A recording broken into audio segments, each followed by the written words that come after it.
Ashamaar kafuunee akkam jirtu oduu yeroo kanaaf qabanne simbiraan geenyaa oduu faana kasifaana turu anqaxalee keessaniiftudha. Waldaan dhagaa golee raajii Dibooraa Baqqalaan hundeeffame sababa ayyaana yaadannoo du'ee du'aa ka'uu gooftaa keenya Yesuus Kiristoos kan bara 2017 sababeeffachuun namoota harka qalleeyyiitiif deeggarsa midhaan nyaataa zayitaa fi daakuu gargaarsa godhanii jiru. Hawaasni amantaa garaagaraa hordofan hundaa deeggaruun kan qabnu irraa qoonnee kan hin qabne laachuun namummaa bira darbee waan waaqni jaalatudha jechuun yaada isaanii ibsataniiru. Akkasumas wal gargaaruun aadaa hawaasni keenya qabudha jedhan tajaajiltoonni waldaa Biraana Kiristoos. Gargaarsa guyyaa har'aa harka qal'ina sababa du'aa ka'uu gooftaa keenya Yesuus Kiristoos kan bara 2017tiin wal qabatuun kenname kana gubbaa irratti baay'ee gammachuu guddaatu natti dhaga'ama. Waldaan dhagaa golee akka waldaa Biraana Kiristoos dhangaliitii kanaan wal qabachuudhaan gargaarsa kana kennaa kana lafaan ga'ee isa amananiif isa hin amanneef hunduma isaanii harka qal'ina kan qabaniif akkanatti hiruun baay'ee gammachuu guddaatu natti dhaga'ama. Qabeenyaa tokko dhabaa tokko deeggaruu akka qabu wal jajjabeechuu akka qaban dhabaa tokko kennuun akka danda'amu gooftaan keenya sirriitti dubbata. Kanaaf warra dhaban akka gargaarru warra haawwotii abbaa manaa hin qabne akka gargaarru ijoollee abbaan irraa du'e akka gargaarru wangeelli keenya kana ifatti baasee dubbata. Akka wal gargaarru kennaa akka walii kenninu wal cinaa akka dhaabbannu baay'ee dubbata karaa kanarratti. Akka jaarsa waldaa Biraana Kiristoos dhangaleetiitti wantoota ittiin gargaaran barbaannee karaa ittiin wangeela himnu gargaarsaa barbaannee waan qabnuun gargaarree yeroo waan gargaaru qabnu fixa dhabnetti wantoota akkanaa kana gargaaruudhaaf baay'ee hawwaa turre baay'ee barbaadaa turre.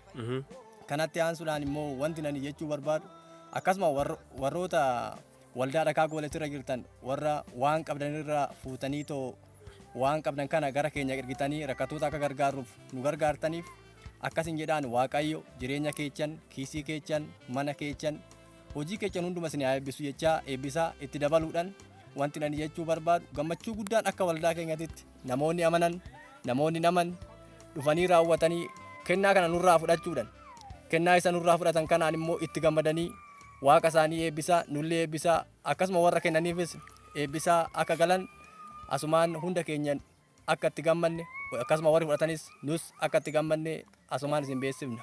Baay'ee tokko gammadeetan jira. Isinillee mooyyuu warroonni mooyyuu isaa wajjin taatanii gara keenya keessan faddan kan isinillee gooftaan sinaa eebbisuun jedha. Baay'ee tokko gammannee irra nuyi kanuma jedhaan. Waldaa Biraana Kiristoos dhangaliitii keessattidha kan argamnu. Yaada tajaajiltoota waldaa kana keessaatirraa itti kanan fudhadhee isin jechuun barbaada. Egaa gammachuu isaanitti dhaga'ame nuuf ibsaa turaniitu jiru. Gammachuu guddaatu nutti dhaga'ame. Durumaatiyyuu yaada qabna. Namoota harka qalleeyyii kana deeggaruudha barbaanna jedhaniiti yaada isaanii kan nu qoodaa jiranii. Har'a immoo fedha Waaqayyoo ta'ee guyyaa nuti duraan yaadaa turree fi karoorsaa turre suni har'a galma nu ga'eera jedhanii jiru. Sababii kana sababeeffachuudhaaf baay'ee gammanneerra jechaatii jiru. So Waaqayyo gooftaan isinaa eebbisu barri keessan jireenya keessan kan eebbifame haa ta'u ayyaana gaarii saniif haa ta'u. Kana malees jiraattonni naannoo sanaa magaalaa Leemuu akkasumas qallaa irraa dhufan tokkoon yaadanuuf qoodanii deeggarsi isaaniif taasifamuutti gammaduun qaama tumsa isaaniif taasisee galateeffatanii jiru. Akkuma warra rakkatan yaadattanii bira dhaabbattan Waaqayyoon bara keessan waldaa keessan haa eebbisu jedhanii ergaa qaban dabarfatanii jiru. Oduu fana kasifaana ture anqaxalee keessaniiftudha. Jalqabarraa kaastanii hamma xumuraatti waan na dhaggeeffataniif kabaji keessan guddaadha. Horaa bulaa deebanaa. Alala gameessako Nigan raakte ammeessako Addacha geeffalmee du'a koodhine Lookoo jaalala keetu gamaana fide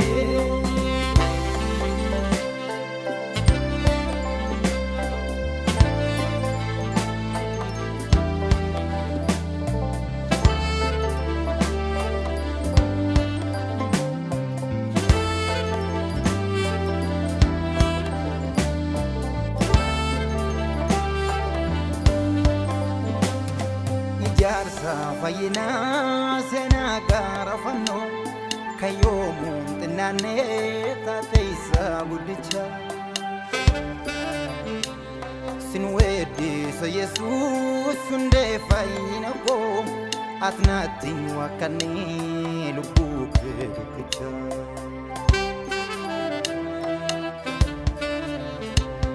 Silaalee cubbamaatu firdiisa fudhata malee qulqulluu cubbamaaf hin baatu waanjoo adabde.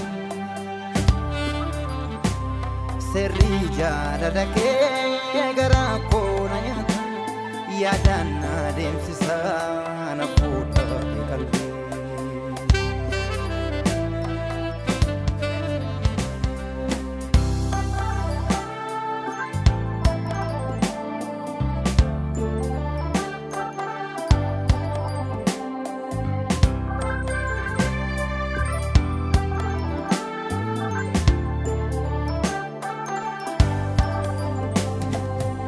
Ijaarsa faayidaa seenaa gaara fannoo kayyoomu xinnaanne taate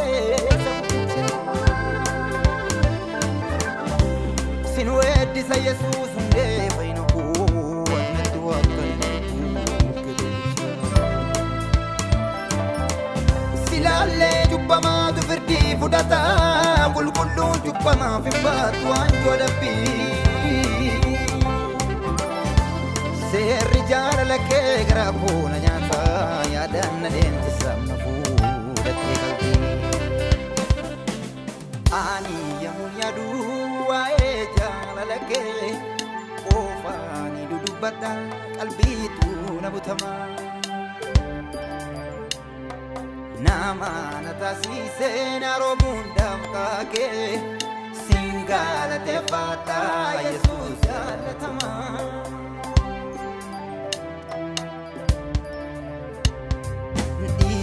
Ke Golgotani sodaa'ee borqin koo odeeranii karaa kee jireenya maseenu gidiirfamuu keerra